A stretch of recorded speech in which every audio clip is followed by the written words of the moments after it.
जबू रे, लोगों को नाटक दिखाएगा, लोगों को हंसाएगा, लोगों से पैसे लेगा, पैसे लेगा।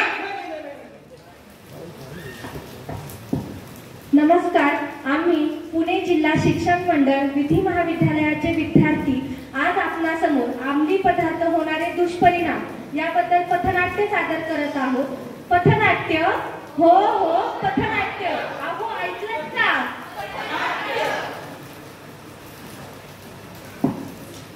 दृश्य क्रमांक 1।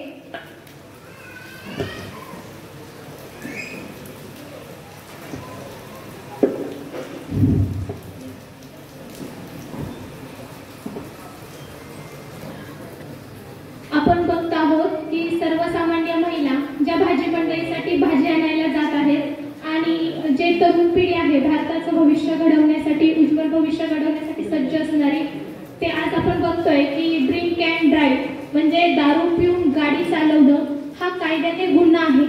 तरी पण किंवा 18 वर्षाच्या आतमधल्या मुलांना गाडी चालवायला द्यायची नाहीये, हे कायद्याने गुन्हा आहे, तरीही पालक देत आहेत। तर त्याचे दुष्परिणाम काय होत आहेत ते आपण ह्या ऍक्ट मधून बघत आहोत।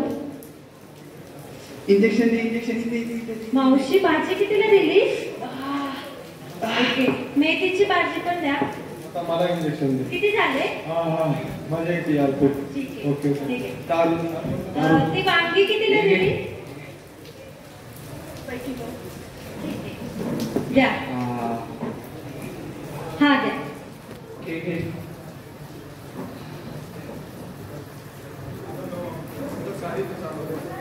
गाड़ी आज जरा खाई चलाए। अरे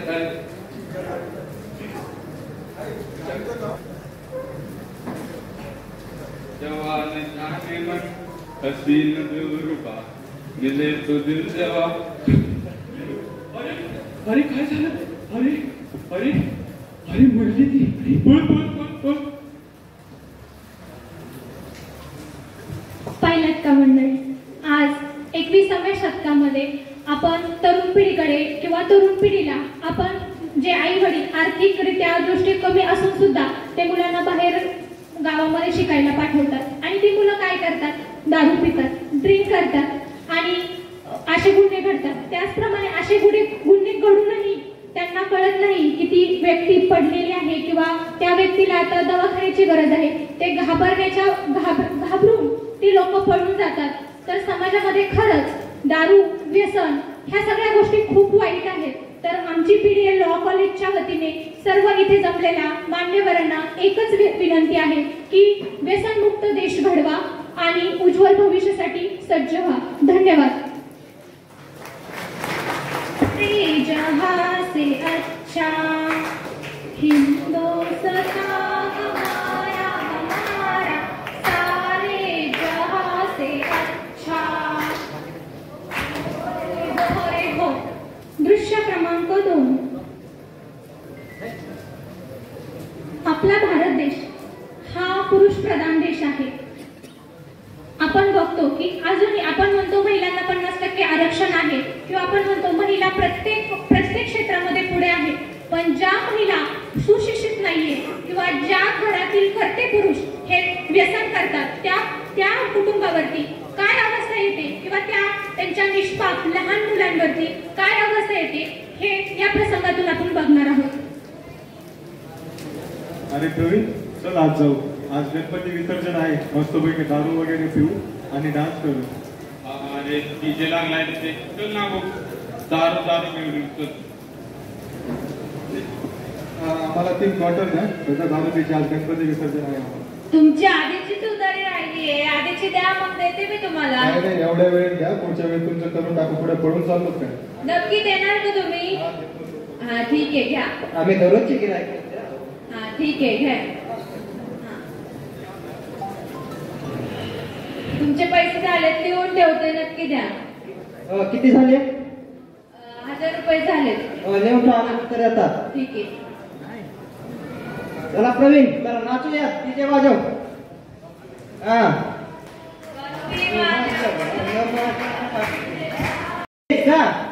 100 अधिक 1 किती? 102। 102 का? बर, तुझ्या पोरीला काय येतंय का? 102 मध्ये 100 अधिक 1. तू तर काही शिकला नाहीस, तिला तरी शिकू दे. माझं तर नशीब फुटतो, पण तिला तरी चांगलं व्यक्ती मिळेल शिकल्यावर. शिकायच्या लायकीच राहील ना. एक 100 जा तू बाहेर जा. 100 अधिक 1 102 म्हणतीये. लग्न लावून देऊ, शिकायच्या लायकीच नाही तू राहील. बाहेर जा. मी काय करायचं तिचे ते बघून घेईन. जा. माझ्या बापाचं घर आहे सांभाळून. हा जा तू जा. बरं. सूट पितो आणि येतो तमाशा घालायला घरी. अयो रामा.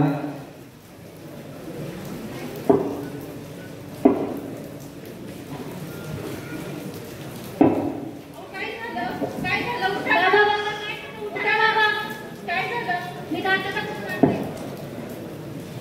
आता बाबा पडले चला ना. अरे नागू, अरे नागू काय झालं? अरे नागू, नागू, अरे अरे हा तर मरला.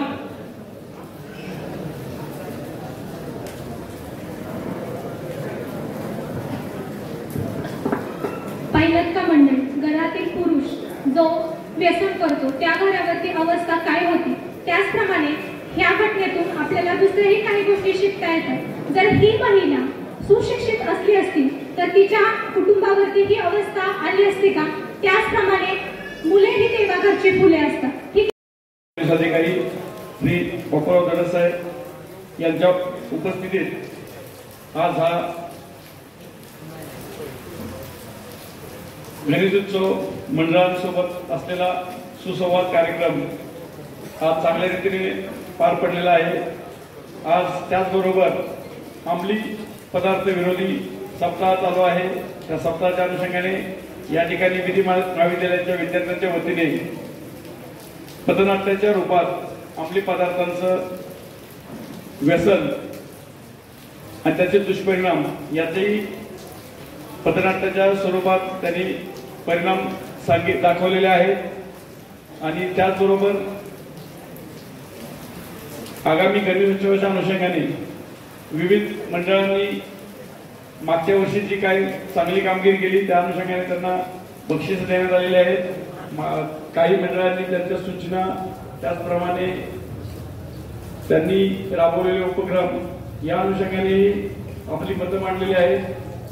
माननीय दडसाहेब आणि बिरादर साहेब यांनी मंडळांनी कशा पद्धतीनं गणेशोत्सव साजरा झाला पाहिजे, विशेषतः चांगले उपक्रम राबवून जो गणेशोत्सव कार्यक्रम ज्या उद्देशाने चालू करण्यात आलेला आहे आणि त्याला महाराष्ट्र राज्यानं राज्य महोत्सवाचं स्वरूप दिलेलं आहे, तर तो अत्यंत चांगल्या पद्धतीनं आपला सांस्कृतिक ठेवा वाढवणारं असं व्हावं अशी सर्वांनी इच्छा व्यक्त केलेली आहे.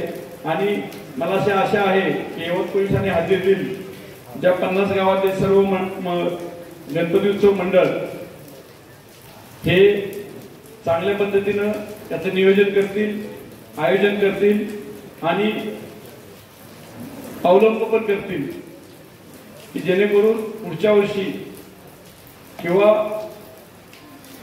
आम्ही जेव्हा गणेशोत्सव मंडळांना पोलीस पाटील, आमचे पोलीस सहकारी आणि अधिकारी भेट देतील त्यावेळेला सर्वांना प्रत्येक मंडळाला भेट द्यायची इच्छा होईल.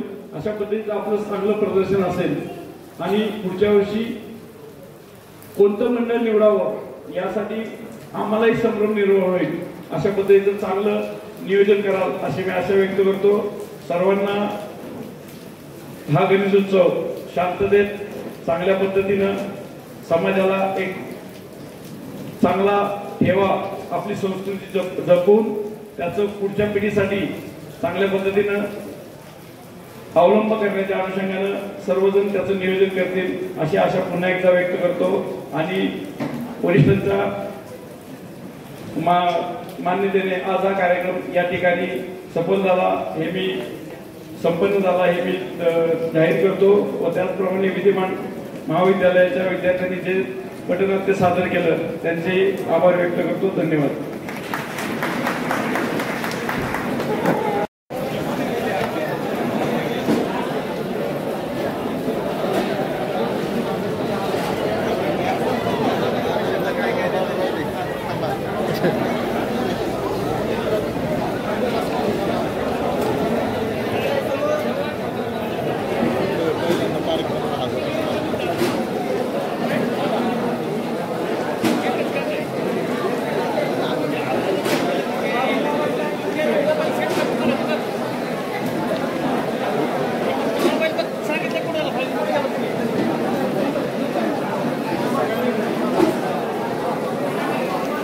ओके पाटील